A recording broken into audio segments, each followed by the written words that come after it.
Hi, my name is Dr. John Douillard, and welcome to LifeSpa.com, where we prove the ancient medical wisdom of Ayurveda with modern science. And today I want to talk about eating, how we should eat. I want to compare the vegan diets with the ketogenic diets, with the centenarian diets, with the Ayurvedic diets, and really talk about the ancient wisdom and the modern science of all of these diets. I actually went on a vegan diet and a ketogenic diet for about 2 months each to kind of prepare for this article and video. And please check out the article associated with this video where I go into the science behind what I'm going to tell you about now. Now, when I look at these diets, the science is very interesting. You look at a plant-based vegan diet, the science is literally off the charts. If you search, vegan diet risks, you will find nothing but science that shows how wonderful a vegan diet is. It is the only diet that has been shown to 100% reverse heart disease. If you search ketogenic diet risks, you will see a handful of studies showing that there are some risks. You also see a whole bunch of science showing that there are some benefits. So the science on the ketogenic diet is a little bit all over the place, but that doesn't necessarily mean it's a bad diet. I want to share with you, some of the ancient wisdom that suggests that we actually did go into ketogenesis as ancient humans on a regular basis, which is why ketogenesis delivers so many health benefits, including Nobel Prize winning science on calorie restriction. It increases our energy production. The cells live longer. The mitochondria make more energy. So I don't want you to think that I'm here to condemn the ketogenic diet at all. I want to try to tie some logic behind them from the ancient wisdom perspective. So let's dig in. The ketogenic diet, the only culture on the planet that actually eats a ketogenic diet was the Inuits and the Siberians within the Arctic Circle. And they acquired a genetic mutation or genetic variant called the Arctic variant, where they created a gene that didn't let them go into 100% full ketogenesis. So here's a culture that eats an 80% fat diet, a ketogenic diet, but their bodies, in an evolutionary sense, resisted going into ketogenesis. And when you look at those folks, because of that Arctic variant, they have increased infant mortality, they have issues with hypoglycemia, they have issues with the inability to fast and make energy last. You got to feed them all the time. They don't have the ability to do calorie restriction because of this variant, and they resist ketogenesis. So it makes you think, is the ketogenic diet something that ancient humans actually did and thrived on if, in an evolutionary sense, we acquired a gene to not let that happen? Does that mean ketogenesis is bad? No. But is it something we should do for the long haul? And that's a really important question. Well, the same could be said about a vegan diet. If you eat a 100% plant-based vegan diet, even though all the science is so incredibly beneficial as a cleansing repair diet for your heart, supporting mental clarity and longevity and cognitive function and reversing diabetes and all these things. And a lot can be said about the ketogenic in that regard as well. Well, those are science on both sides of that aisle. But there were no 100% plant-based hunter-gatherers, thus the word hunter-gatherer. We don't have any 100% vegans in our history, because if you're on a 100% vegan diet, you must supplement with things like vitamin B12, vitamin D3, perhaps omega-3 fatty acids, as well as, many experts believe, a multi-mineral multivitamin to get some of the minerals that you might need. So I'm not against taking some supplements to support a diet that is incredibly healthy for you, and I think there's incredible value there. But we think long-term, what is nature trying to tell us from the long-term perspective? Neither one of these diets were actually what I would say, in my opinion, based on my research, a diet that was sustainable for the long term, and ancient humans survived or successfully on those diets. So let's take a look at the centenarian diets. Centenarian diets eat a 90 to 95% plant-based diet. The Ayurvedic diet, a 90 to 95% plant-based diet. So these are diets that have been around for a long time. Centenarian diets are people who live on the planet today, and they live on a regular basis to be over 100. So you're the longest lived people on the planet. We should take note of that. I did a podcast with Dan Buettner, who wrote the Blue Zone books, and he talks about their diet and how they eat, and how it is mostly a plant-based diet. And they eat a little dairy, and they eat a little fish, and they eat a little meat.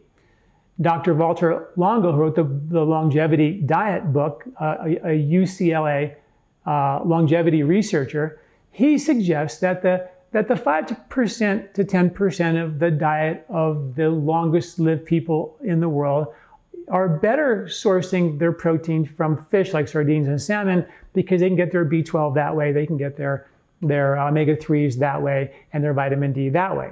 Okay, so that does make sense.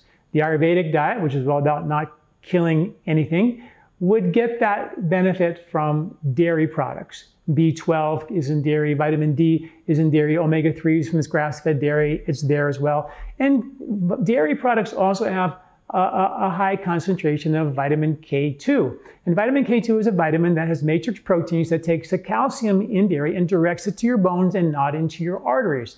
I've written a lot about that, suggesting that the dairy somehow has some intelligence to make sure it didn't screw you up and made sure that the calcium went into your bones and not into your arteries. Now, I've written a very comprehensive article, The Good, the Bad, the Ugly on dairy, and I go into the science on both sides of that aisle, which is extremely controversial as well. And whenever you have controversy, which we do here, we need to look at the ancient wisdom to kind of figure out what direction should we go. And I think it's very clear. The best longevity researchers on the planet, the ancient humans, the Ayurvedic people, they all ate and the great science on a vegan diet all suggests a 90 to 95% plant-based diet, and you can be on a ketogenic diet and be plant-based as well, interestingly enough. Okay, so let's talk about how that may have happened as an ancient human. How did we go into ketogenesis in ancient human times as hunter-gatherers? Well, every winter and early spring, we went into a time of famine where there was no food. All the reserves that you may have stored in the winter are gone, and you're now trying to find something, and probably hunting was the best way to do it. When you hunt an animal, back in those days, you ate everything. All the fat was also consumed as well. And protein doesn't deliver energy very efficiently, so the energy came from probably most of the fat, and therefore flipped into a ketogenic way of getting our energy, because that's what hunter-gatherers did, okay? And then as you move into spring and there's really nothing, you went into a period of calorie restriction. And from calorie restriction, also now Nobel Prize winning science, also the whole idea of intermittent fasting and calorie restriction, all the longevity research on that is very, very real, because we did it every single spring as a natural way of eating when there was simply no food during the period of fasting. So you could comfortably say that we would do a period of ketogenesis every spring, either from the lack of fruits and vegetables and nuts and seeds and grains because we've run out of them and we're forced to consume the hunted version of our fuel supply, therefore a ketogenic-esque way of getting our food, and then the calorie restriction of just the spring famine also provided ketogenesis as well. But come summer, the foods were abundant.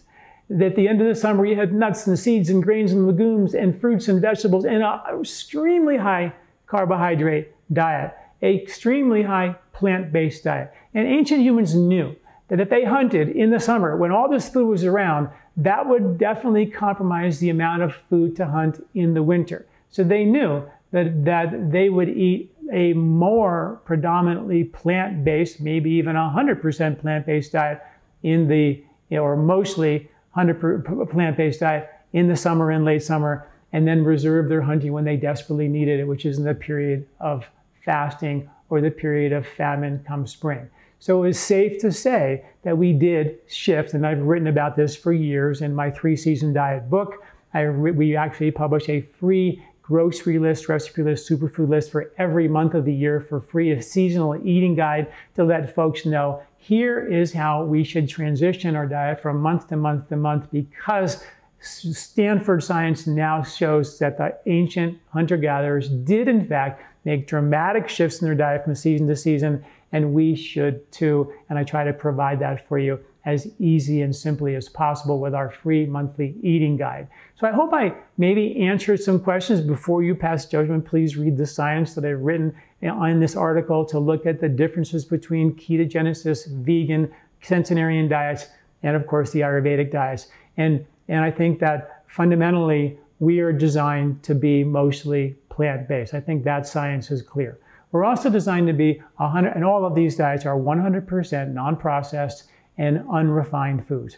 3/4 of the food bought in America today is processed food. If we would just stop eating processed food and start eating, unrefined food, we would see a massive health boon that most of the chronic disease would probably disappear. So that would be a really great step for most folks. And then from there, we do need to start reducing the amount of meat that we eat. Even the ketogenic diets, they support a lower protein, higher fat diet as well. Like I said, you can even be a plant-based ketogenic diet eater for sure. So that is the trend. And if we did that and lowered our meat intake to what the centenarians did, which is a whopping 90% plant-based, we completely solved the world's hunger problems and the world's water shortage problems, really just like that. It's really that simple. It's a process, it's a transition. Please read this article where I go into the detail. I know it's a very controversial and heated discussion and debate, but I don't feel like in this discussion we're making any of these diets wrong. I think the ketogenic diet, there's more research to be done. For sure, we do ketogenesis as human beings, and that's how we got here. We did do a plant-based diet as early humans, and that's how we got here. Now, let's put them both together and understand how nature, in a seasonal way, made all these diets actually really important for us to understand. All right, thank you for listening. I'm Dr. John Douillard. Do you like this video? Don't forget to subscribe and share. This recording is brought to you by LifeSpa, where ancient Ayurvedic wisdom meets modern science. Get access to free health video newsletters by Dr. John at LifeSpa.com. These statements have not been evaluated by the FDA. These products are not intended to diagnose, treat, cure, or prevent any disease.